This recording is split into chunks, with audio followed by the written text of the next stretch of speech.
6 de junio de 1944, el día que destrozó los sueños nazis y cambió el curso de la historia. Pero, ¿cómo se derrumbaron tan rápido las fuerzas alemanas que parecían imparables? ¿Fue solo mala suerte o hubo traiciones secretas, errores mortales y debilidades ocultas que las condenaron desde el principio? Quédate con nosotros. La impactante verdad te dejará sin aliento. La última apuesta de Hitler. Para la primavera de 1944, la Alemania nazi era una fortaleza sitiada desde todos los frentes. La Unión Soviética presionaba sin descanso desde el este, obligando a la Wehrmacht a desplegar sus formaciones más fuertes en las brutales batallas del frente oriental. En Italia, las fuerzas aliadas avanzaban constantemente hacia el norte, amenazando las fronteras del sur del Reich. Los cielos sobre Alemania estaban llenos de bombarderos enemigos, castigando ciudades, fábricas y ferrocarriles día tras día. A pesar de estas presiones abrumadoras, Adolf Hitler estaba convencido de que la guerra en el oeste todavía podía decidirse a favor de Alemania con un solo golpe decisivo. El pensamiento de Hitler se basaba en su creencia de que la moral y la percepción podían influir en el resultado de una campaña tanto como la fuerza militar bruta. Veía la próxima invasión aliada no solo como una amenaza, sino como una oportunidad. Si los invasores podían ser aplastados en la orilla antes de establecer una posición firme, el impacto psicológico en las naciones aliadas sería enorme. La opinión pública en Gran Bretaña y Estados Unidos podría vacilar, y los políticos podrían verse presionados para buscar acuerdos. Su plan era engañosamente simple en teoría. Las defensas occidentales, conocidas colectivamente como el Muro del Atlántico, se reforzarían con todos los recursos disponibles. Los defensores lucharían con ferocidad desde el momento en que apareciera la primera embarcación de desembarco, utilizando artillería, ametralladoras y campos de minas para destrozar el asalto antes de que ganara impulso. Una vez que los atacantes quedaran atrapados y sus posiciones comprometidas, un poderoso contraataque blindado avanzaría, empujándolos de nuevo al mar. Con el frente occidental asegurado, Hitler podría entonces concentrar todo el poder de la máquina de guerra alemana contra la Unión Soviética, buscando una victoria final y decisiva en el este. En conversaciones privadas, Hitler mostraba una confianza sorprendente. Creía que el muro del Atlántico no podía ser penetrado si los defensores luchaban según las órdenes. Desestimaba las advertencias de algunos de sus generales sobre el abrumador poder aéreo aliado y el tamaño de la fuerza de invasión. Para él, el enemigo podía ser vencido con determinación y un buen cálculo del tiempo. Esta mentalidad se convertiría en uno de los fallos más críticos de su estrategia, ya que subestimaba tanto la preparación aliada como las realidades de la guerra moderna. La inteligencia disponible para el alto mando alemán también alimentaba el optimismo de Hitler. Gracias a los elaborados esfuerzos de engaño aliados, Berlín seguía convencido de que la invasión principal tendría lugar en el paso de Calais, la ruta más corta a través del Canal de la Mancha. Normandía se consideraba un objetivo secundario, si es que se consideraba en absoluto. Este error de cálculo significaba que, mientras algunas fortificaciones en el sector de Normandía eran formidables, otras estaban menos desarrolladas y las unidades élite alemanas no estaban concentradas donde pronto serían más necesarias.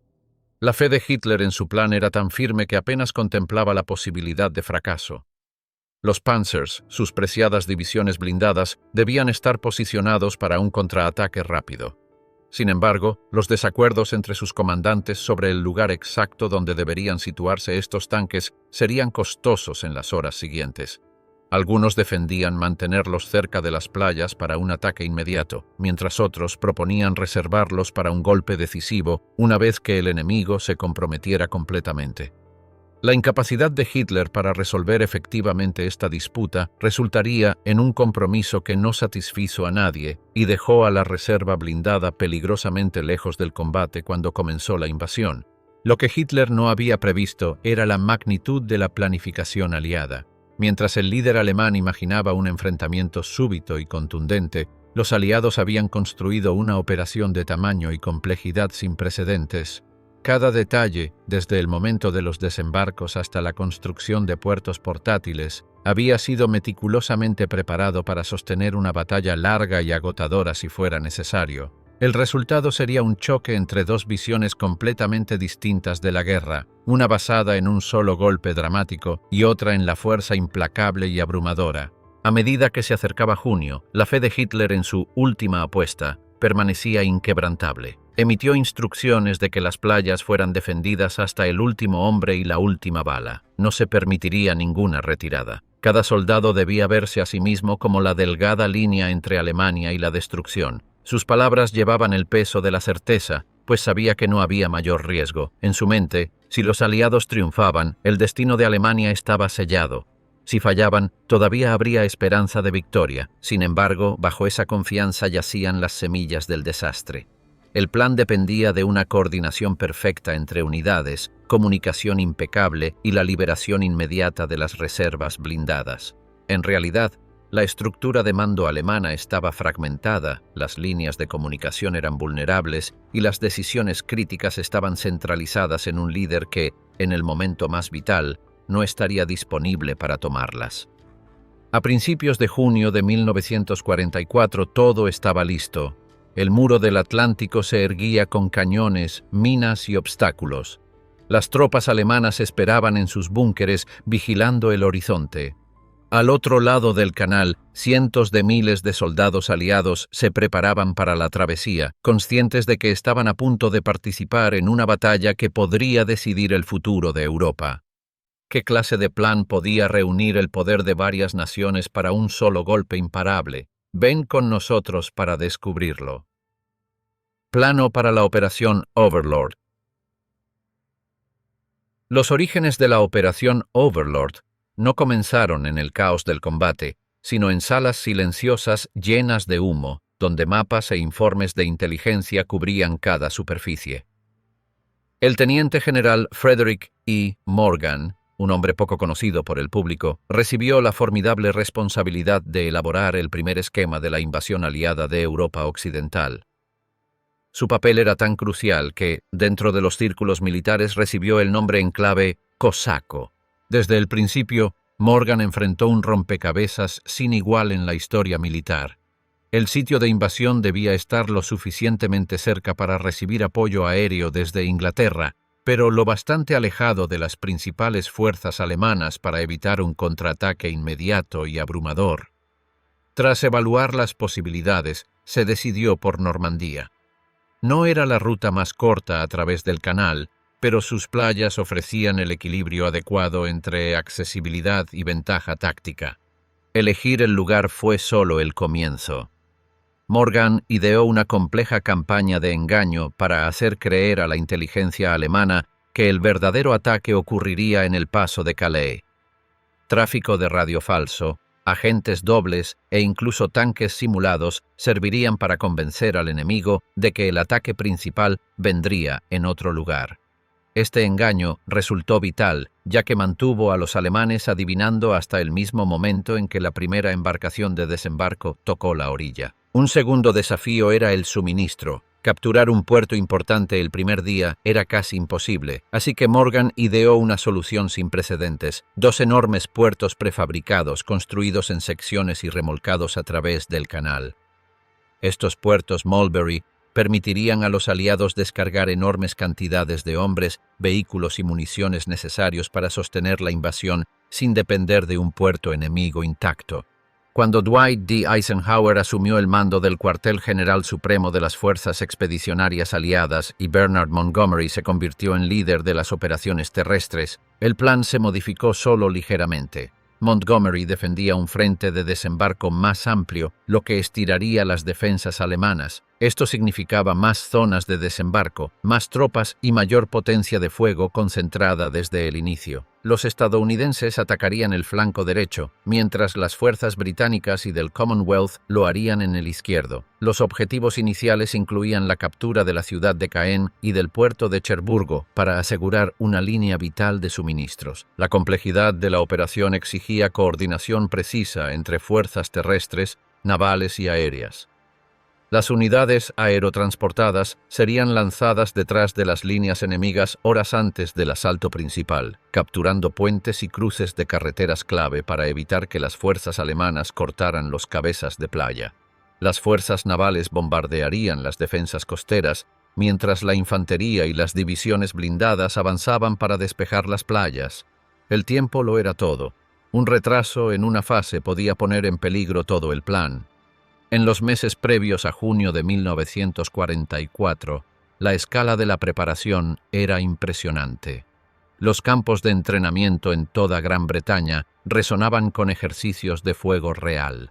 Los soldados practicaban los desembarcos una y otra vez hasta que cada movimiento se volvía instintivo. Los ingenieros probaban los tanques anfibios conocidos como tanques DD y los vehículos blindados especializados apodados Funnies, diseñados para limpiar minas, destruir búnkeres y colocar puentes portátiles.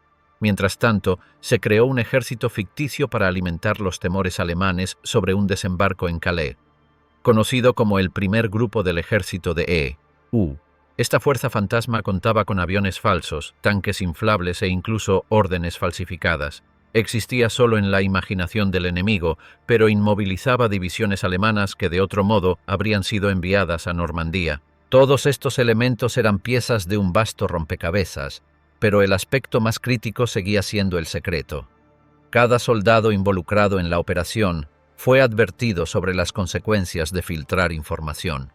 Las cartas a casa eran censuradas y las tropas a menudo permanecían confinadas en sus campamentos durante las semanas finales.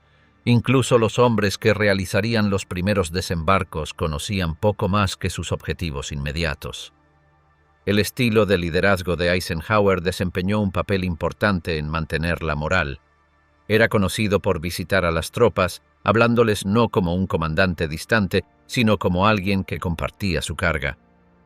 Su presencia les recordaba que, aunque el plan fuera enorme, su éxito dependía de la determinación de cada soldado. A medida que se acercaba la fecha, las condiciones meteorológicas se convirtieron en el factor más impredecible. Los meteorólogos rastreaban tormentas atlánticas que podían arruinar las embarcaciones de desembarco o dejar sin apoyo aéreo. Se necesitaba una ventana estrecha de oportunidad, donde mareas, luz de luna y viento favorecieran el asalto. Si se perdía esa ventana, la operación podría retrasarse semanas, algo que los aliados no podían permitirse, ya que el secreto se erosionaba cada día que pasaba. A principios de junio, todo estaba listo. Cientos de miles de hombres, miles de barcos y toneladas de suministros esperaban en Gran Bretaña la señal para avanzar. El plano para Overlord ya no era solo una idea sobre el papel, era una fuerza viva, lista para desencadenar la mayor invasión anfibia de la historia. La visión de Morgan, ampliada por Eisenhower y Montgomery, se había transformado en un plan que combinaba engaño, innovación y fuerza militar pura. Era una apuesta de proporciones sin precedentes, pero los aliados creían que podría tener éxito si se ejecutaba con precisión. ¿Qué clase de barrera podría convencer a un general de que ningún soldado enemigo la cruzaría con vida? Quédate con nosotros para descubrirlo. El muro de la muerte de Rommel. En los primeros meses de 1944, el mariscal de campo Erwin Rommel se erigía como el guardián de Europa Occidental, famoso por sus magistrales campañas a través de los desiertos del norte de África. Ahora, enfrentando un campo de batalla muy distinto, centró su atención en la costa atlántica. Atrás quedaron los días de maniobras rápidas. Su estrategia se basaba en fortificar las orillas con un arsenal implacable de hormigón, acero y explosivos, transformando la costa en una fortaleza impenetrable. Las playas de Normandía, en la visión de Rommel, se convertirían en campos de muerte. Sus inspecciones eran incansables. Viajaba de un sector a otro, dibujando cambios, emitiendo órdenes y urgía rapidez. El muro del Atlántico, iniciado en 1942, estaba lejos de estar terminado cuando asumió el mando, pero él pretendía hacerlo letal. Cada tramo de arena, cada posible sitio de desembarco, se transformaría en una trampa de la que el enemigo no podría escapar. En la orilla, los obstáculos brotaban como un bosque de muerte. Estacas de madera rematadas con minas esperaban para perforar y destruir los botes de desembarco. Trípodes de acero, apodados erizos, estaban listos para destrozar las embarcaciones atrapadas por la marea. Troncos inclinados hacia el mar estaban cableados con explosivos, diseñados para detonar al impacto. Justo más allá, ocultas bajo la superficie, millones de minas yacían enterradas en arena y tierra, colocadas cuidadosamente para detener tanques e infantería antes de que pudieran avanzar hacia el interior. Rommel comprendía que estas defensas solo serían tan fuertes como los soldados que las operaran. Exigió que ametralladoras pesadas y piezas de artillería se posicionaran para barrer las playas desde múltiples ángulos. Los búnkeres se reforzaron con grueso hormigón y los emplazamientos de armas se construyeron para resistir el bombardeo de cañones navales. El mariscal a menudo decía a sus oficiales que las primeras horas de una invasión decidirían la guerra en el oeste. Si los atacantes podían ser detenidos en la orilla, nunca se recuperarían. Su urgencia estaba alimentada por la conciencia de que la Marina y la Fuerza Aérea alemanas podían ofrecer poca ayuda. Para 1944, la Luftwaffe era una sombra de lo que había sido y la Kriegsmarine había sido prácticamente expulsada del canal. La defensa de Francia recaería casi por completo en el ejército. Esa realidad llevó a Rommel a exigir aún más fortificaciones, más minas y más zonas letales. También ordenó inundar los campos tierra adentro desde las playas, convirtiéndolos en pantanos que entorpecieran vehículos y canalizaran a la infantería por rutas estrechas y predecibles. Los puentes fueron cargados con explosivos para una rápida demolición y las carreteras bloqueadas para frenar cualquier avance. El plan era simple en su brutalidad: obligar al enemigo a luchar por cada centímetro de terreno y sangrarlo hasta que se rompiera. Pero la visión de Rommel chocaba con la de otros comandantes superiores. El mariscal de campo Gerd von Rundstedt, encargado de las fuerzas alemanas en el oeste, creía en mantener las divisiones blindadas más atrás, listas para atacar después de que el enemigo se comprometiera. Rommel abogaba por colocar los tanques cerca de las playas, donde pudieran contraatacar antes de que los aliados lograran un punto de apoyo. La disputa llegó a Hitler, quien eligió un compromiso que no satisfizo a ninguna de las partes. Algunos tanques se colocaron al frente, otros se mantuvieron en reserva, y todos solo podían moverse con permiso del Führer, una decisión que resultaría fatal cuando se necesitara rapidez. A pesar de los desacuerdos en la cúpula, Rommel continuó con su trabajo. Solo en el sector de Normandía, sus fuerzas colocaron más de 6 millones de minas. Cientos de búnkeres estaban repletos de armas, desde ametralladoras hasta cañones antitanque. Los soldados entrenaban para disparar en patrones cuidadosamente ensayados, asegurando que ningún hombre pudiera cruzar la playa sin quedar atrapado en un fuego cruzado. La fe de Rommel en su muro era absoluta. En conversaciones con su Estado Mayor, afirmaba que si las primeras 24 horas favorecían a Alemania, los aliados serían empujados de nuevo al mar. Veía la invasión como un momento decisivo que determinaría el destino del Reich. Sin embargo, el muro tenía debilidades que no podían ignorarse. No todos los sectores recibieron la misma atención y algunas fortificaciones estaban defendidas por unidades con poca experiencia en combate. Los suministros eran escasos y la longitud de la costa significaba que incluso los esfuerzos incansables de Rommel no podían cubrir todas las brechas. El muro del Atlántico, pese a su amenaza, no era impenetrable. Para junio, el muro estaba tan listo como lo estaría jamás. Las defensas marítimas permanecían en silencio, esperando el primer signo de movimiento en el horizonte. Los soldados en sus búnkeres vigilaban por las troneras, con los dedos cerca del gatillo, mientras sobre ellos las gaviotas giraban y la marea subía y bajaba, como había ocurrido durante siglos. Ninguno podía saber que la mayor invasión de la historia ya estaba en camino. ¿Qué sucede cuando los hombres encargados de defender un imperio no pueden ponerse de acuerdo sobre cómo luchar la batalla que decidirá su destino? Déjanos contarte. Generales en guerra.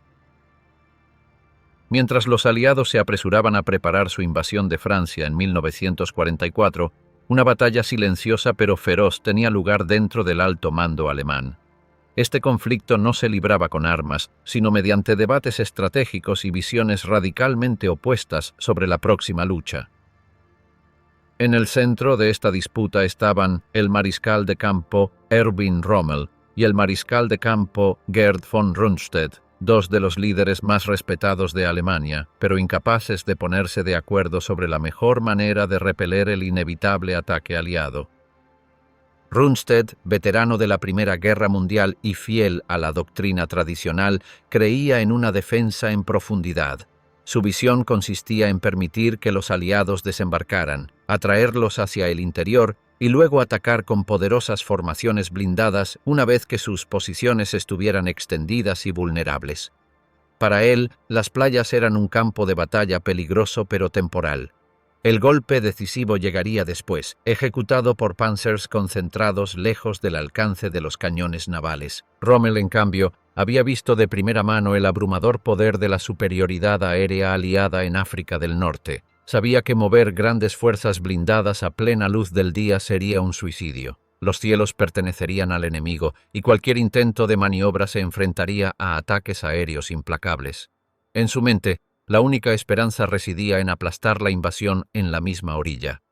Tanques, artillería e infantería debían colocarse cerca de las playas, listos para contraatacar antes de que los aliados se atrincheraran. Su desacuerdo no era solo táctico, sino personal. El estilo dinámico y práctico de Rommel chocaba con el enfoque mesurado y tradicional de Rundstedt. Rundstedt consideraba a Rommel impulsivo, mientras Rommel veía a Rundstedt como demasiado cauteloso para la velocidad y brutalidad de la guerra moderna. Ambos estaban convencidos de que tenían razón y seguros de que el plan del otro conduciría al desastre. En medio de ellos estaba el general Leo Geyer von Schweppenburg, comandante del Panzergruppe Oeste. Él apoyaba a Rundstedt, defendiendo mantener las divisiones blindadas más hacia el interior para preservarlas para un golpe decisivo. Rommel replicaba que no habría un golpe decisivo si los aliados lograban establecer una cabeza de playa fuerte. Los Panzers, insistía, debían estar a distancia de ataque de la arena. La disputa llegó a Adolf Hitler, cuya decisión resultaría desastrosa. Como era habitual, el Führer evitó elegir un bando de manera definitiva. En cambio, ordenó un compromiso. Algunas divisiones blindadas se ubicarían cerca de las playas bajo la autoridad de Rommel, mientras que otras permanecerían en reserva bajo von Schweppenburg. Sin embargo, había un giro crítico.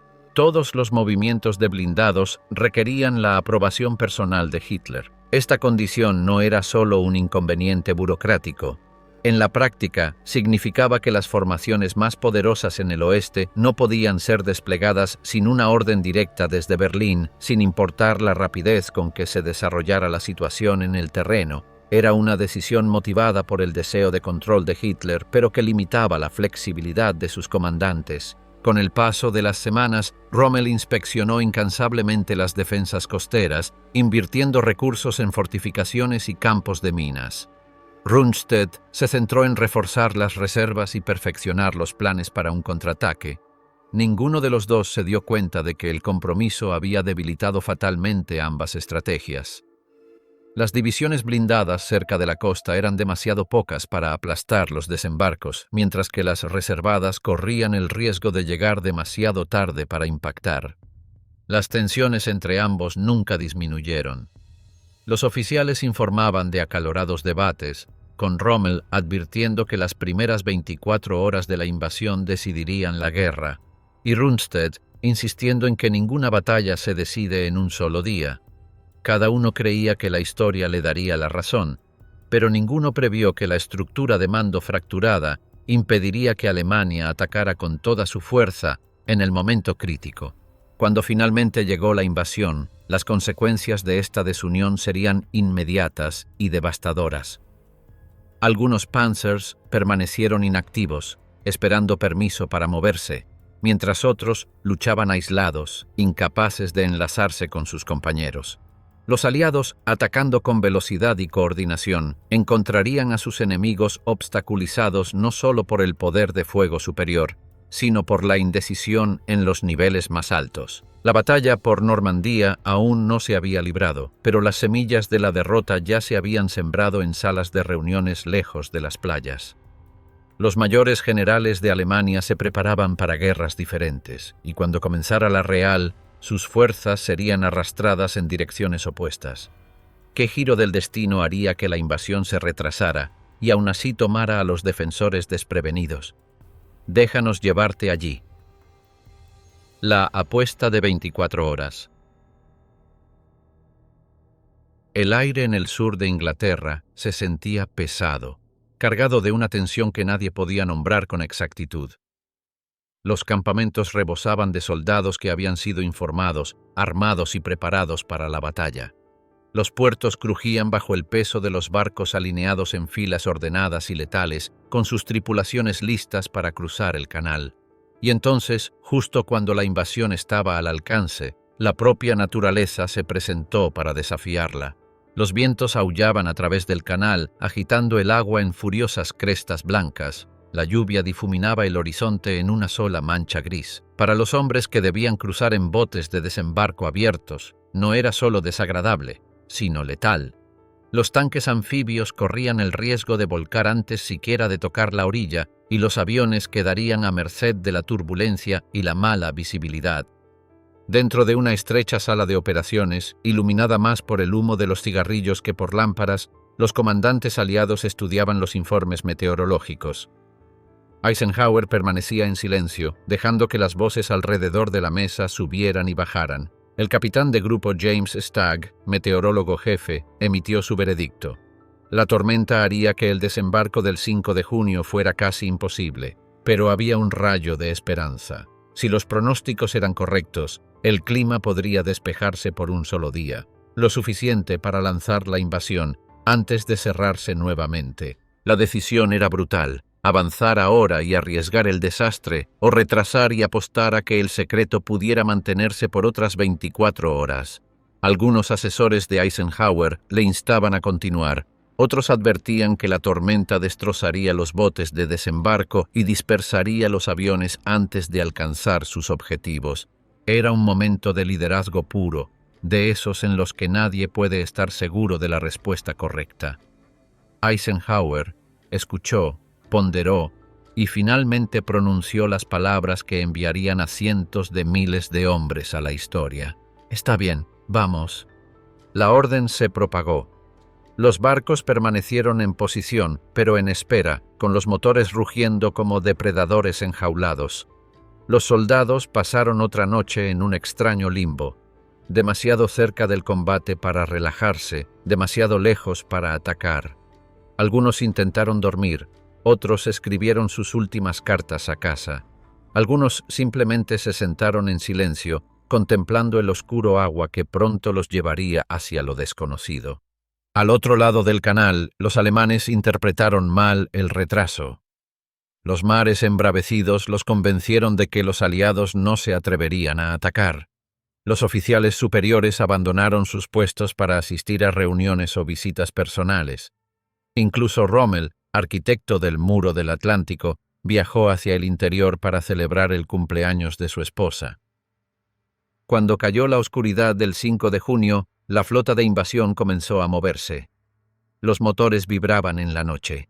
Las tripulaciones navales mantenían la vista fija en las olas, agradecidas por aguas más tranquilas que el día anterior. Sobre ellos, las primeras oleadas de tropas aerotransportadas abordaban sus aviones, listas para desaparecer en el cielo nocturno hacia el campo ocupado de Normandía. Para Eisenhower, la decisión no trajo alivio, solo una sombría conciencia de lo que se avecinaba. El enemigo estaba atrincherado y la próxima batalla se mediría en miles de vidas. Pero la vacilación ya no era una opción. La ventana del buen tiempo se cerraría rápidamente, y si no la aprovechaban, meses de planificación podrían perderse. El retraso se convirtió en un momento de filo de navaja. En ese único día, la tormenta que había amenazado con arruinar la invasión se transformó en un aliado inesperado, engañando a los alemanes para que bajaran la guardia. Para los aliados era la oportunidad más estrecha, una calma fugaz que debía aprovecharse antes de que el mar se levantara nuevamente. A través de ese hueco, La mayor fuerza de invasión jamás reunida comenzó a moverse. ¿Qué papel podrían jugar los soldados cayendo desde el cielo nocturno en abrir las defensas de Hitler? Ven con nosotros a descubrirlo. Caos en los cielos. Mucho antes de que el primer bote de desembarco tocara las arenas de Normandía, la invasión comenzó en silencio y sombra. Sobre las oscuras aguas del canal, los motores de los aviones zumbaban, transportando a miles de paracaidistas hacia territorio enemigo. Los hombres dentro se sentaban hombro con hombro, cargados con paracaídas, armas y la conciencia de que su primer paso sería en el vacío aire sobre Francia. El plan era tan audaz como peligroso. Las fuerzas aerotransportadas debían caer detrás de las líneas alemanas para asegurar puentes clave, controlar intersecciones de carreteras y bloquear los refuerzos que intentaran llegar a las playas. Debían aterrizar horas antes del asalto marítimo, luchando en pequeños grupos aislados hasta que la fuerza principal de la invasión se uniera a ellos. El tiempo era crucial. Sin los paracaidistas sosteniendo los flancos, todo el desembarco podría quedar expuesto a un contraataque. La realidad, sin embargo, rara vez respeta las líneas ordenadas de un plan. El cielo nocturno sobre la península de Cotentin y la zona al este del río Orne estaba lleno de bancos de nubes lo suficientemente densos como para ocultar pueblos enteros. Los pilotos luchaban por encontrar las zonas de caída, confiando en equipos de guía en tierra que debían marcar las áreas con luces y balizas de radar. Muchos de esos guías ya habían sido dispersados o no pudieron hacer funcionar su equipo. Dentro de los C-47, los paracaidistas estiraban el cuello, esforzándose por ver las señales que indicaban salto. Algunos nunca las vieron. Los aviones se desviaban de su curso y las luces verdes parpadeaban sobre campos y marismas a millas de sus objetivos previstos. Los hombres saltaban a la noche sin saber exactamente dónde aterrizarían ni quién podría estar esperando abajo. El caos comenzó de inmediato.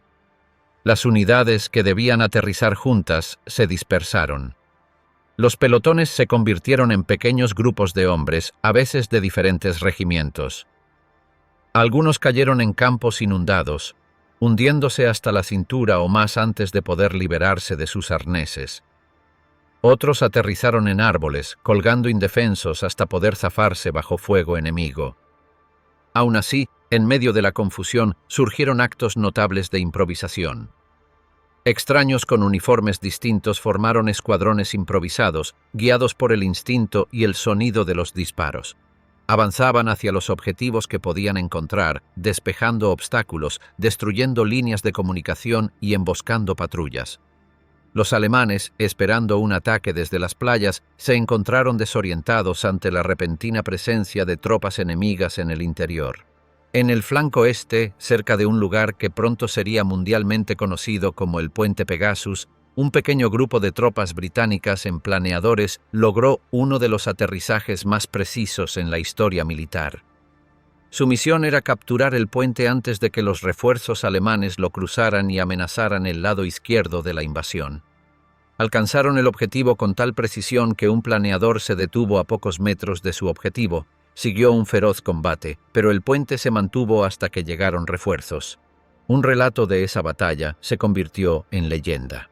El sargento Wagner Thornton, portando un arma antitanque de hombro, esperó a que un vehículo blindado alemán se acercara. Con un disparo perfecto, lo destruyó, haciendo creer al enemigo que enfrentaban armas mucho más pesadas. La vacilación que esto provocó dio tiempo a los británicos para mantener el puente, un solo disparo que pudo haber salvado innumerables vidas. Al oeste, los paracaidistas estadounidenses de las divisiones 101 y 82 luchaban con los mismos desembarcos desordenados. Muchos nunca vieron sus objetivos asignados, pero al moverse por setos y pueblos, interrumpieron los movimientos alemanes y aseguraron carreteras vitales. En algunos casos, alcanzaron sus metas completamente por accidente, encontrándose en posiciones estratégicas sin saber que formaban parte del plan. El costo humano fue alto. Muchos hombres no sobrevivieron al salto ni a las primeras horas de combate. El sargento Floyd Corrington, de la 101 aerotransportada, saltó en la oscuridad y luego fue reportado muerto en el día D. Su casco fue encontrado cerca de una zona de caída lejos de donde su unidad debía aterrizar, un silencioso recordatorio del caos y sacrificio que marcaron la noche. Al amanecer, las tropas aerotransportadas habían logrado lo que sus comandantes esperaban, aunque de maneras que nadie había previsto. Los flancos de las playas de invasión estaban asegurados, los puentes clave en manos aliadas y los alemanes tambaleándose ante el choque de un enemigo que parecía estar en todas partes a la vez. El salto nocturno no había salido según lo planeado, pero había funcionado. La confusión se convirtió en ventaja, dispersando la atención del enemigo y dando a las cabezas de playa un tiempo precioso. ¿Podrían los hombres que desembarcarían por mar igualar el caos y el valor de aquellos que cayeron del cielo? Querrás escucharlo. Suerte en Utah, infierno en Omaha. La primera luz se abrió sobre el canal mientras las fuerzas estadounidenses se acercaban a dos tramos muy diferentes de la costa de Normandía. En la playa de Utah, los botes de desembarco avanzaban hacia la orilla en formación cerrada, con los motores rugiendo sobre el silbido de las olas. Los hombres se agazapaban, sujetando sus rifles, preparándose para el repentino choque del fuego enemigo. Pero cuando las rampas cayeron, el peligro que esperaban estaba extrañamente ausente. Fuertes corrientes habían llevado a la primera ola al sur de la zona prevista, lejos de las defensas más pesadas. El sector al que llegaron estaba tenuemente defendido, con resistencia dispersa. En lugar de los nidos de ametralladoras destrozando los botes, los estadounidenses encontraron pequeños grupos de defensores alemanes, sorprendidos e incapaces de reaccionar ante la repentina llegada. Oficiales que pensaron rápido comprendieron la ventaja y ordenaron continuar los desembarcos en esa ubicación inesperada. Para media mañana, la playa estaba asegurada y los estadounidenses avanzaban tierra adentro con bajas relativamente ligeras en comparación con lo temido. La escena no podría haber sido más diferente a solo unos kilómetros al este. En la playa de Omaha, un muro de acantilados empinados se alzaba desde la arena y cada centímetro estaba vivo con fuego enemigo. Las posiciones alemanas estaban excavadas profundamente en búnkeres de concreto, con campos de tiro superpuestos que creaban zonas de muerte a lo largo de la playa. Incluso el agua se convirtió en trampa, con obstáculos y minas ocultas bajo las olas. El plan aliado para Omaha se basaba en un intenso bombardeo naval y aéreo para destruir estas defensas antes de que llegaran las tropas. Pero las bombas cayeron fuera de los objetivos y las fortificaciones alemanas permanecieron intactas. Cuando la primera ola estadounidense tocó la orilla, los defensores estaban listos. Los botes de desembarco fueron destrozados antes de alcanzar la arena seca. Algunos encallaron en bancos de arena ocultos, obligando a los soldados a vadear en agua hasta el cuello bajo un diluvio de balas.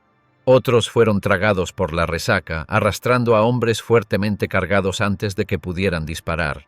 Los tanques destinados a apoyar el asalto se hundieron antes de llegar a la playa, dejando a la infantería expuesta. En la arena no había cobertura, solo los cuerpos de los caídos y los restos retorcidos de vehículos en llamas.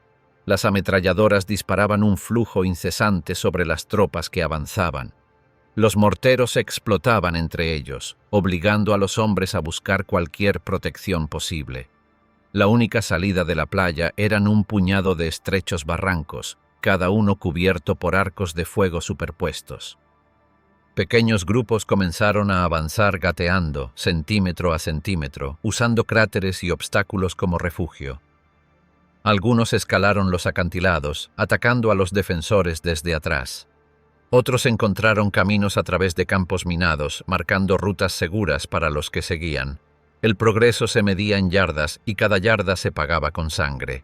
El general Omar Bradley, observando desde la costa, consideró detener los desembarcos en Omaha por completo.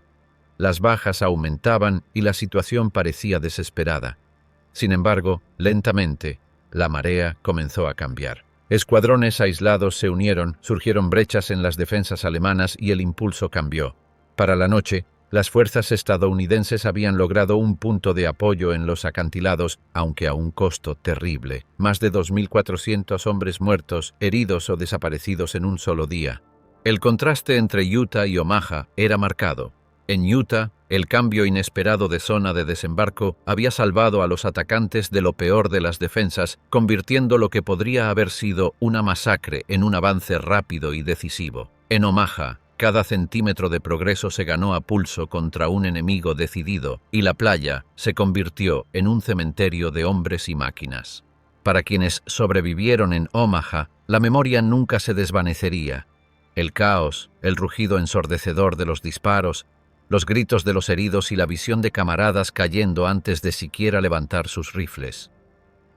Para los de Utah, la sensación de fortuna fue igualmente inolvidable, aunque nadie dudaba que la suerte podría haber cambiado de rumbo con la misma facilidad.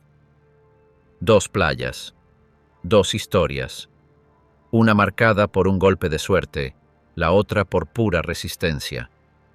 Juntas contaban la verdad del día D. La victoria no vendría solo de planes perfectos, sino de la voluntad de seguir avanzando, sin importar el costo. ¿Podrían los británicos y los canadienses igualar la determinación de Omaha o el éxito veloz de Utah? Déjanos contarte. Fuego y acero en Gold, Juno y Sword. La flota británica se acercaba a la playa Gold bajo un cielo oscurecido por el humo del bombardeo preliminar. Los buques de guerra golpeaban la costa con un ritmo implacable, sus proyectiles impactando las fortificaciones alemanas. Cada explosión levantaba nubes de polvo y escombros, ocultando brevemente a los defensores antes de que llegara la siguiente detonación. Sin embargo, incluso mientras el fuego naval rugía, los soldados sabían que el verdadero desafío comenzaría en el momento en que pusieran un pie fuera de sus botes de desembarco. En Gold, la 50ª División de Infantería, Northumbrian, enfrentó a un enemigo obstinado. Nidos de ametralladoras y cañones antitanque estaban enterrados profundamente en los acantilados, obligando a los atacantes a luchar por cada centímetro de terreno. El desembarco estaba apoyado por un arsenal de vehículos blindados especializados, conocidos como Funnies, diseñados para resolver problemas que habían paralizado ataques anteriores.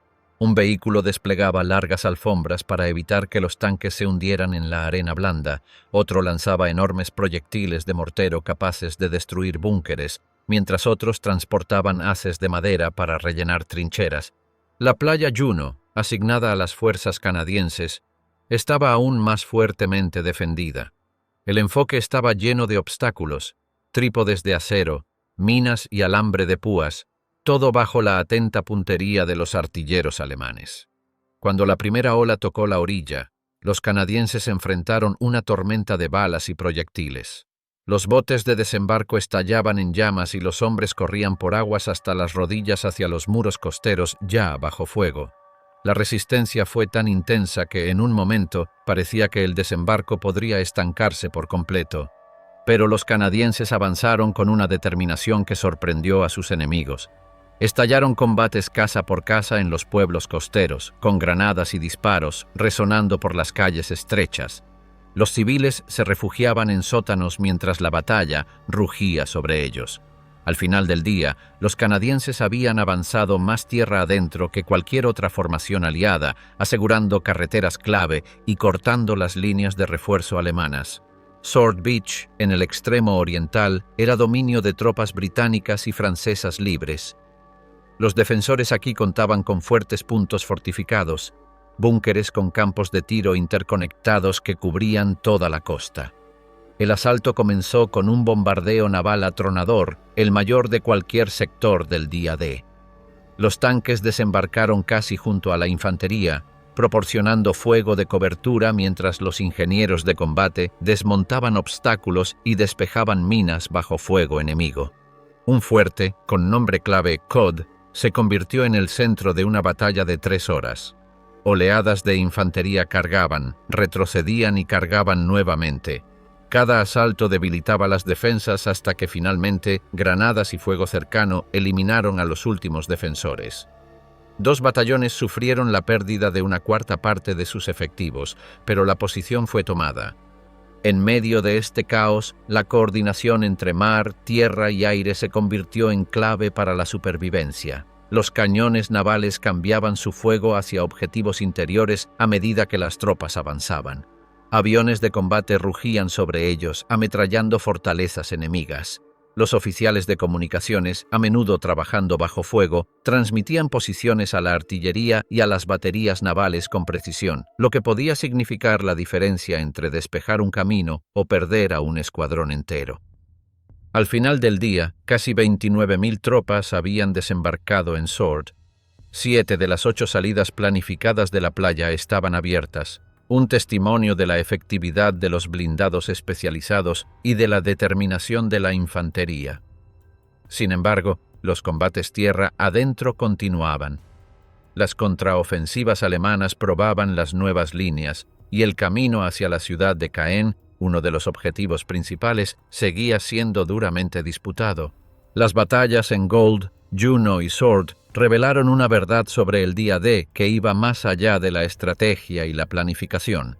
Fue una prueba de adaptación, de encontrar formas de superar defensas diseñadas para hacer la victoria imposible. Los Funnies demostraron su valía, despejando obstáculos que habrían atrapado a batallones enteros. El agresivo avance canadiense tierra adentro creó una presión que los alemanes no podían ignorar. Los británicos, manteniendo Sword, aseguraban el ancla oriental de la línea aliada, conectando con las tropas aerotransportadas y protegiendo el flanco de contraataques.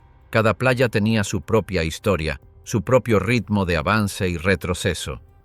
Juntas formaron un muro de acero y fuego que expandió el punto de apoyo aliado en Normandía, estrechando el control sobre la Francia ocupada por Alemania.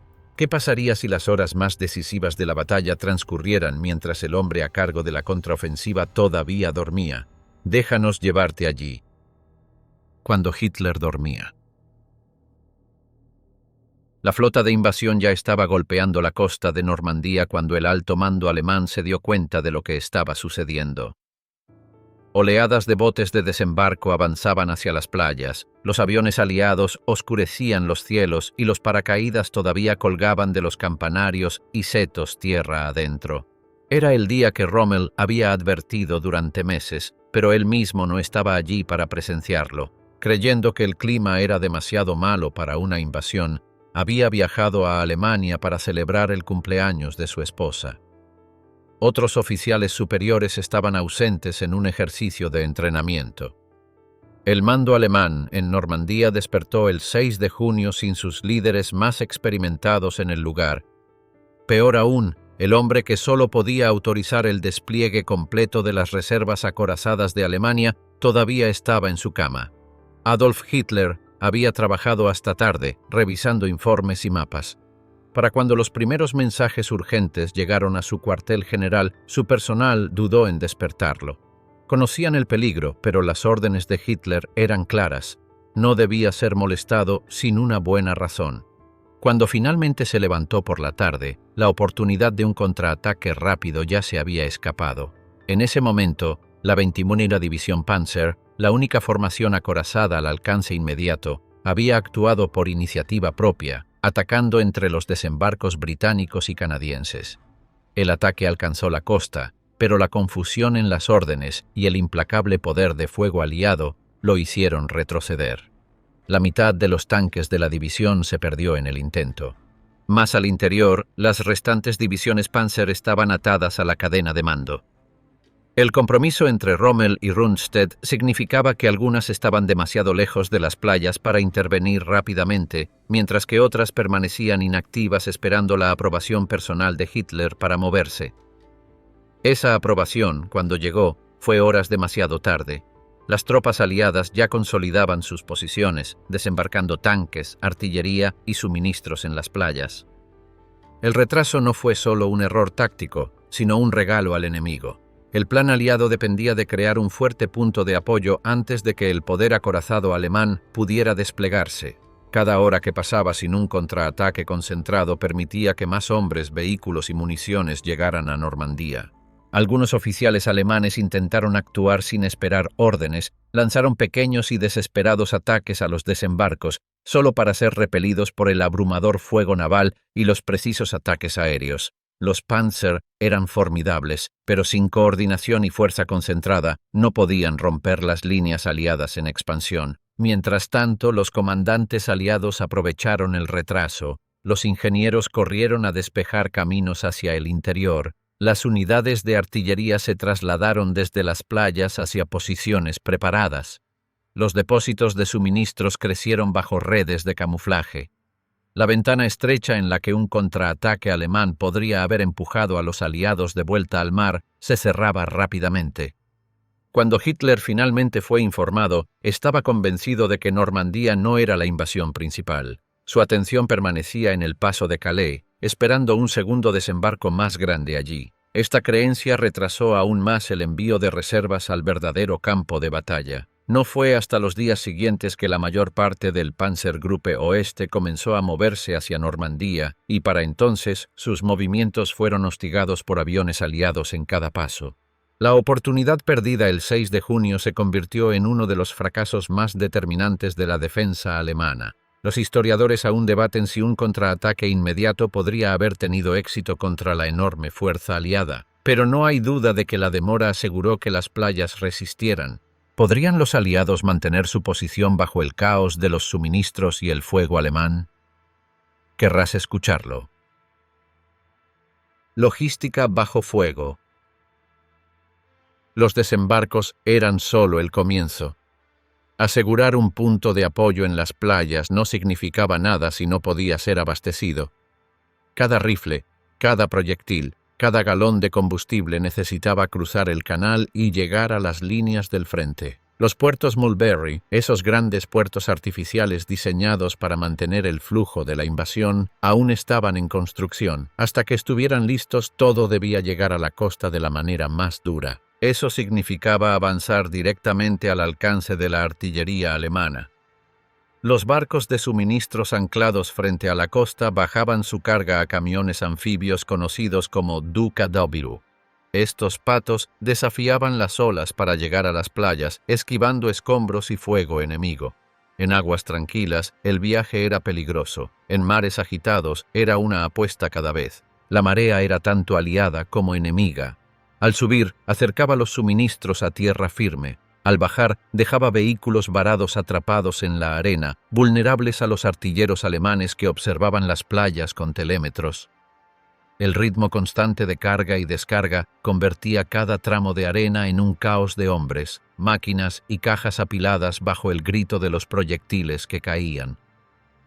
El avance fuera de las playas era dolorosamente lento. Los estrechos carriles despejados a través de los campos de minas se convertían en atascos de jeeps, tanques y camiones. Los ingenieros trabajaban frenéticamente para ampliarlos, esquivando disparos de francotiradores y ataques de artillería.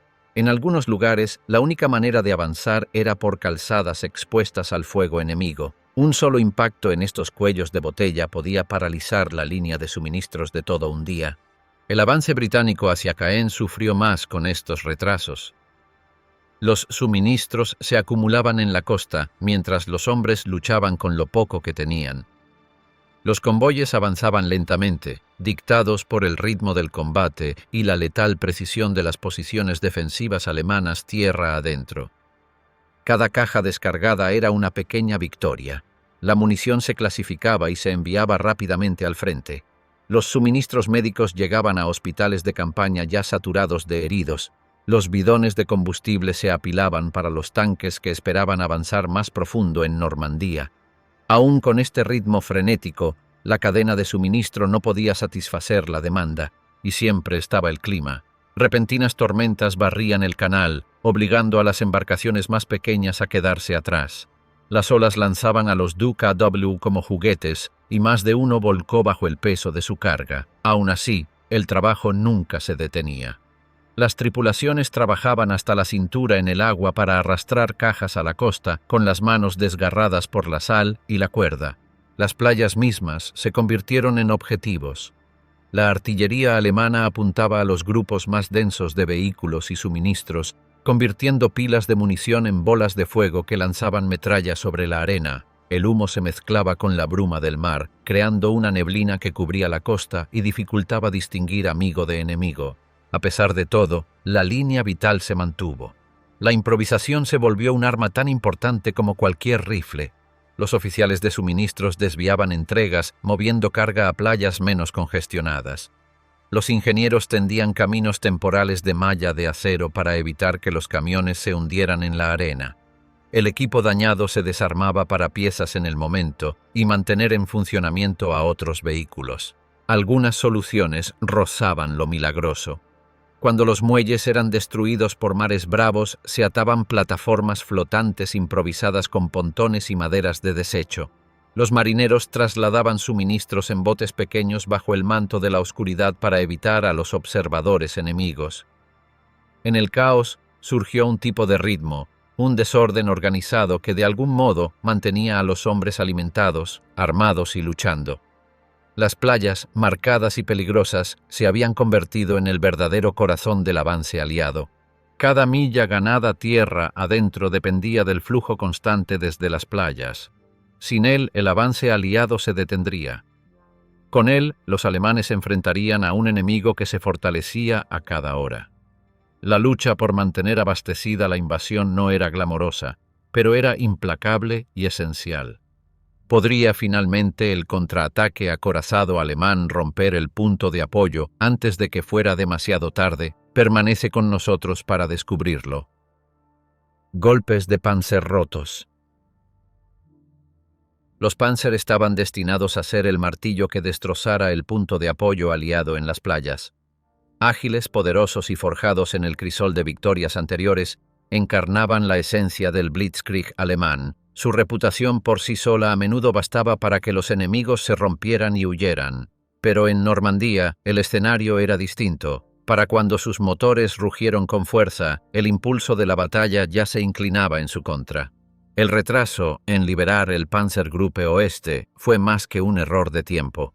Fue una fractura fatal en la defensa alemana. Las horas de la mañana del 6 de junio se habían ido, y con ellas la efímera oportunidad de atacar a los aliados mientras aún eran vulnerables en la marea y la arena. En cambio, las columnas acorazadas comenzaron su movimiento bajo un cielo lleno de aviones aliados, donde cada carretera se convirtió en un campo de muerte. Los cazabombarderos cazaban sin descanso. Pilotos en Typhoons y P-47 Thunderbolts, armados con cohetes y bombas, escudriñaban los setos buscando el brillo metálico de los tanques. Una sola detección podía desatar una tormenta de fuego que convertía los vehículos en ruinas humeantes antes de llegar al frente. Las tripulaciones aprendieron a mantener sus máquinas bajo la cobertura de los árboles durante el día, avanzando solo de noche. Pero el viaje nocturno traía sus propios peligros, errores de navegación, colisiones y el miedo constante a emboscadas en el laberinto de caminos normandos. Cuando la 12ª División Panzer SS finalmente hizo contacto, no encontró el débil punto de apoyo que esperaba. Los canadienses habían fortificado su sector con rapidez y precisión, colocando posiciones de artillería, excavando trincheras antitanque y registrando cada aproximación para fuego preapuntado. Los cañones autopropulsados Sexton, en coordinación con baterías navales frente a la costa, disparaban acero sobre los Panzer avanzando, convirtiendo el terreno abierto en un horno de tierra y metralla. Aún así, la armadura alemana avanzó. Desde detrás de los cortinajes verdes del bocage, irrumpieron en los campos, con sus cruces negras destacando entre el polvo y el humo. En respuesta, los Sherman giraban sus torretas y disparaban, mientras la infantería con Piats y bazucas buscaba disparos a los costados a corta distancia. El ruido era ensordecedor, explosiones de cañones, rebotes de proyectiles, el chirrido de las orugas arañando el barro removido y ráfagas cortas de ametralladoras. Al segundo día, Panzerlehr, una de las divisiones acorazadas más élite de Alemania, entró en combate. Sus vehículos estaban fuertemente armados y tripulados por veteranos, pero su llegada fue demasiado tarde para inclinar la balanza. En lugar de abrirse paso, se vieron obligados a batallas posicionales donde cada seto y zanja se convertía en una línea defensiva. La movilidad que antes había sido ventaja fue estrangulada por el terreno cerrado y claustrofóbico y la constante sombra de los aviones aliados. La superioridad aérea fue el asesino silencioso del esfuerzo acorazado alemán. Incluso cuando los tanques escapaban del furor inmediato de la batalla, nunca estaban seguros. Las áreas de concentración eran bombardeadas antes de que los ataques pudieran formarse. Los convoyes eran destruidos en movimiento. Los pilotos informaban sus bajas con la eficiencia de quienes sabían que los cielos eran suyos. Los Panzer quedaron atrapados en una guerra de desgaste que no podían ganar. La escasez de combustible profundizó la crisis. Cada milla recorrida debía ser sopesada contra la necesidad de reservas en combate.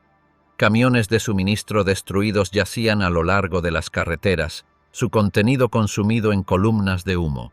Mecánicos desarmaban tanques dañados bajo fuego para mantener operativos algunos vehículos. Las pérdidas de tripulaciones experimentadas eran aún más difíciles de reemplazar.